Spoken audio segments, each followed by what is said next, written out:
Praise the Lord. आप सबको जय मसीह की। खुदावन यीशु के नाम में एक बार फिर से आज की बुनियादी शिक्षा बेसिक टीचिंग्स में मैं आपको स्वागत करता हूं। I welcome all of you in Jesus mighty name. जैसे कि आपने आज टाइटल पढ़ा होगा कि आज हम 2025 के लिए कुछ बात करना चाहते हैं, और मैं ये विश्वास करता हूं कि यह एक भविष्यवाणी का वचन है उन सभी लोगों के लिए जो परमेश्वर से प्रेम करते हैं, जो परमेश्वर के साथ चलते हैं, जो परमेश्वर के वचन पर विश्वास करते हैं। और अगर कोई उसके साथ नहीं भी चलता तो मैं आपको कहना चाहता हूँ, आज आपको एक इनविटेशन है कि आज भी आप दुनिया को पीठ दिखाकर, परमेश्वर को अपनी शक्ल दिखाकर आगे बढ़ सकते हैं। इससे पहले कि मैं आज परमेश्वर का वचन आपको दूं, उससे पहले मैं हमेशा की तरह कुछ बात करना चाहता हूं आपसे। मेरे भाइयों, मेरी बहनों, आज का वर्ड एक भविष्यवाणी का वचन है। It is a prophetic word for each and everyone. और अगर हो सके तो इस वीडियो को आप दूसरों तक भी पहुंचाएं, ताकि उन्हें पता चले कि परमेश्वर उनके जीवन में आने वाले दिनों में क्या करना चाहता है। आज का वर्ड एक प्रोफेटिक वर्ड है, और आप सब मेरे साथ खोल सकते हैं लूका का 18 अध्याय और उसका पहला वचन इस समय आपकी स्क्रीन पर है। यहाँ लिखा है, उसने उन्हें निरंतर प्रार्थना करना और हिम्मत न हारना सिखाया। मैं चाहता हूं आप सब ध्यान दें। आप सभी जानते होंगे कि जीसस, यीशु मसीह एक परमेश्वर है, लेकिन जब वो मनुष्य के रूप में हमारे बीच में हमारा उद्धार करने, हमें बचाने के लिए आया, तो मैं आपको बताना चाहता हूँ, यीशु ने अपना बहुत सारा समय प्रेयर में स्पेंड किया, पिता से बात करने के लिए। वो परमेश्वर होकर भी प्रार्थना करता था, तो सोचो हम इंसान होके हमें कितनी दुआ करनी चाहिए। जीसस हमारे पापों के लिए मारे गए, गाड़े गए, जी उठे। लेकिन मैं आपको बताना चाहता हूं, यीशु मसीह सिर्फ इसके लिए ही नहीं आए थे, लेकिन वो एक एग्जाम्पल हमारे सामने सेट करने आए थे कि एक इंसान को कैसे और किस तरह की जिंदगी जीनी चाहिए, उसे किस तरह का जीवन निर्वाह करना चाहिए।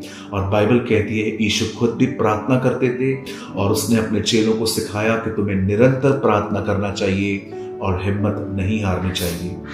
मेरे भाइयों, मेरी बहनों, मैं आपको बताना चाहता हूं, परमेश्वर के वचन में लिखा है कि जब अब्राहम ने अबीमेलेक के परिवार के लिए प्रार्थना की, बाइबल कहती है उनकी स्त्रियों के गर्भ खुल गए। अगर आप बाइबल को आराम से पढ़े तो एलिया ने बाल के नबियों के सामने प्रार्थना की, और लिखा है आसमान से आग गिरी। दानियल ने प्रार्थना की, अगले ही पल शेरों के मुंह बंद हो गए।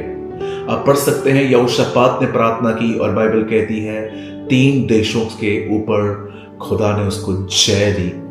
अगर आप प्रभु के वचन को आराम से पढ़ें तो आपको पता चलेगा कि कैसे एलीशा ने प्रार्थना करके एक मुर्दे को जिंदा किया, एलिया ने आग मंगाई, नेहमिया ने दीवार बनाई सिर्फ 52 डेज में, क्योंकि ये दीवार बनाने का काम प्रार्थना और उपवास के साथ किया था।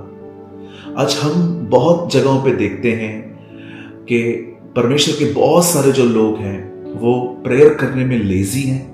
वे प्रेयर करने में अपने दिमाग को सेट नहीं करते, और जब वो प्रेयर करना बंद कर देते हैं, आहिस्ते आहिस्ते जो कुछ परमेश्वर ने उन्हें दिया है वो उसको लूज करते जाते हैं, वो उसे खोते जाते हैं। और अंत में एक टाइम ऐसा आ जाता है कि जब हमें खुदा बोरिंग सा लगता है। प्रभु में बढ़ने का मतलब हमें एक युद्ध की तरह लगता है। पर मैं आपको बताना चाहता हूं मेरे भाइयों बहनों, खुदा ने आपको इसलिए नहीं बुलाया है ताकि आप पीछे से पीछे होते जाओ। बाइबल कहती है उसने तुम्हें इसलिए बुलाया है ताकि तुम अंश दर अंश बदलते जाओ, और तुम बदलते जाओ। क्या आप जानते हैं, जब पतरस ने, चेलों ने और दूसरे प्रेरितों ने, जब वो गत्समनी में थे, यीशु ने उनको कई बार कहा कि उठो, प्रार्थना करो कि तुम परीक्षा में न पड़ो। लेकिन बाइबल कहती है उन्होंने एक बार भी प्रार्थना नहीं की, और अंत में एक परीक्षा आई और सबको वहां से भागना पड़ा। प्रार्थना न करने वाले लोग, उन्हें वो कभी हालातों के सामने खड़े नहीं रह पाते। पतरस से तलवार उठाई उस समय।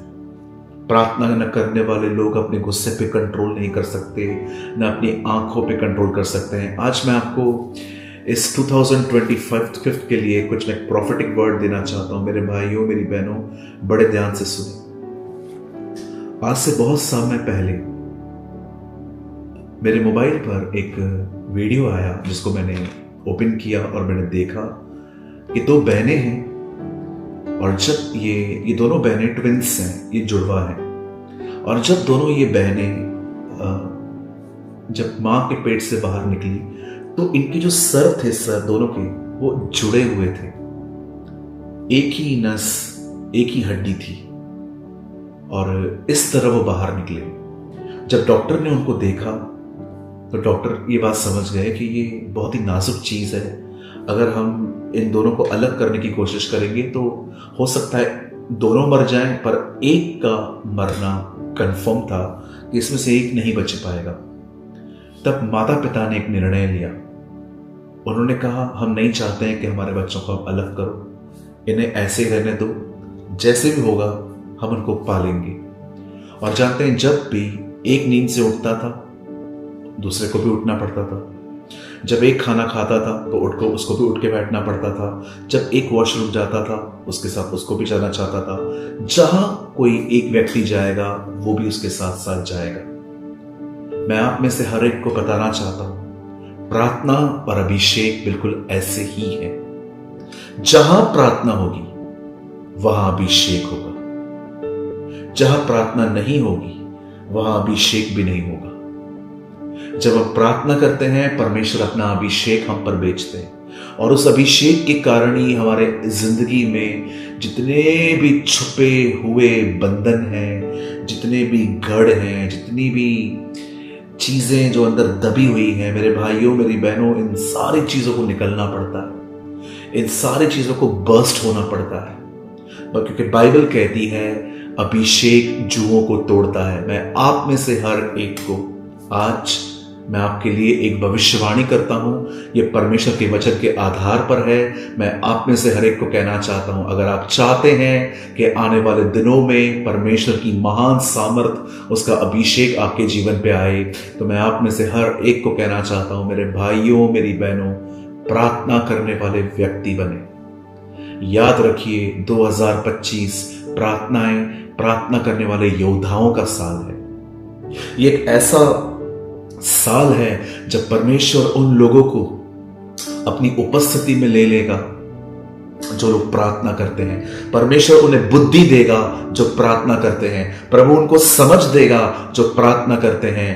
परमेश्वर उन्हें पवित्र आत्मा से भरेगा जो प्रार्थना करते हैं। परमेश्वर शैतान और उसकी सारी अभिलाषाओं पर उन्हें जय देगा जो प्रार्थना करते हैं। परमेश्वर हर पाप, हर गुनाह, हर गंदे माइंडसेट पे हमें विक्ट्री देगा यदि हम प्रार्थना करने वाले व्यक्ति बनेंगे। मैं फिर से कहता हूं, जो मैंने पहले कहा, 2025 उन लोगों का साल है जो प्रार्थना करेंगे और परमेश्वर उन्हें उठाएगा, परमेश्वर उन्हें भरेगा, परमेश्वर उनकी हदों को बढ़ाएगा और परमेश्वर उन्हें नए और चौड़े स्थानों पर ले जाएगा। मैं आपको कहना चाहता हूं, जितना हो सके परमेश्वर से बात करिए, अपनी कमजोरियों के बारे में, अपने रॉन्ग माइंडसेट के बारे में, अपने उस जिंदगी के लिए जिसमें आपसे गुनाह होता है। बाइबल स्टडी के लिए प्रार्थना कीजिए। मैं आपको कहना चाहता हूं, उपवास कर पाए इसके लिए प्रार्थना कीजिए। हर चीज जो है वो प्रार्थना में लेकर आइए। मैं आपको कहना चाहता हूं, और आप हर जगह पे परमेश्वर का हाथ देखोगे। मैं फिर से कहता हूं, ये मेरा प्रॉफिटिक वर्ड है हर मेरे उस भाई और बहन के लिए जो इस समय मुझे देख रहे हैं। 2025 ऐसे लोगों का साल है जिसमें परमेश्वर प्रार्थना करने वाले लोगों को उठाएगा और उनकी जिंदगी बदलेगा। परमेश्वर उनकी हदों को बढ़ाएगा, प्रभु उनके अभिषेक को नया कर देगा। मैं इसलिए कहना चाहता हूं, आप में से जितने भी लोग मुझे देख रहे हैं, मेरे भाइयों, मेरी बहनों, आज एक निर्णय लीजिए कि आप अपना बहुत समय परमेश्वर से बात करने में बिताएंगे और आप ये देखेंगे कि परमेश्वर अपना हर वचन आपके जीवन में पूरा करता जाएगा। इस 2025 में अपने ऊपर सुस्ती और लेजीनेस को ओवरकम न करने दें। मेरे भाइयों, मेरी बहनों, मैं उम्मीद करता हूं कि आज के इस छोटे से वचन के द्वारा आपने आशीष पाई होगी, आपने बरकत पाई होगी। मैं आपको उत्साहित करना चाहता हूं, learn to pray. pray without ceasing. Learn to pray. स्वर्गीय पिता, मैं प्रार्थना करता हूं आने वाले साल के लिए। मैं जानता हूं प्रभु, ये आपकी मर्जी है कि हम प्रार्थना करने वाले व्यक्ति बने। मैं दुआ करता हूं मुझे और मेरे हर भाई बहन को जो मुझे देख रहे हैं, हमें प्रार्थना करने वाला आत्मा दे, जैसे तूने कहा है कि मैं अंत के दिनों में दाऊद के घराने पर प्रार्थना करने वाला आत्मा उंडेलूंगा। प्रभु, हम पर अपना पवित्र आत्मा उंडेल, हम आपसे ये मांगते हैं। हर एक को आशीष दे पिता, यीशु मसीह के नाम में। आमीन, आमीन, आमीन। मेरे भाइयों, मेरी बहनों, मैं विश्वास करता हूं कि आज के वचन के द्वारा आपने बहुत कुछ रिसीव किया होगा। हमेशा की तरह मैं सेम बात कहूंगा, अगर आपने आज के वचन से कुछ सीखा हो, लर्न किया हो, तो इस समय आपकी स्क्रीन पर 2 नंबर्स हैं। आप चाहें तो आप हमें व्हाट्सएप पे कमेंट करके बता सकते हैं। और हाँ, हमने एक आर्टिकल भी लिखा है जो आपको इस नंबर पर मिलेगा, जो इस समय आपकी स्क्रीन पर है। और हमारे आर्टिकल का नाम है 2025 का लक्ष्य। आप चाहें तो आप इस नंबर पे जो इस समय आपकी स्क्रीन पर है, याद रखिए जो पहले 2 नंबर्स थे वो अलग हैं, ये नंबर अलग है। आपको आर्टिकल चाहिए, इस नंबर पे भेजिए। कमेंट करना चाहते हैं, उस नंबर पे भेजिए और हम आपको आर्टिकल भेज देंगे। आप सबको हैप्पी न्यू ईयर। खुदावन आप सबके साथ है और मैं उम्मीद करता हूं कि परमेश्वर आने वाले दिनों में आपको बहुतायत से आशीष देने वाले हैं। आप सबको जय मसीह की।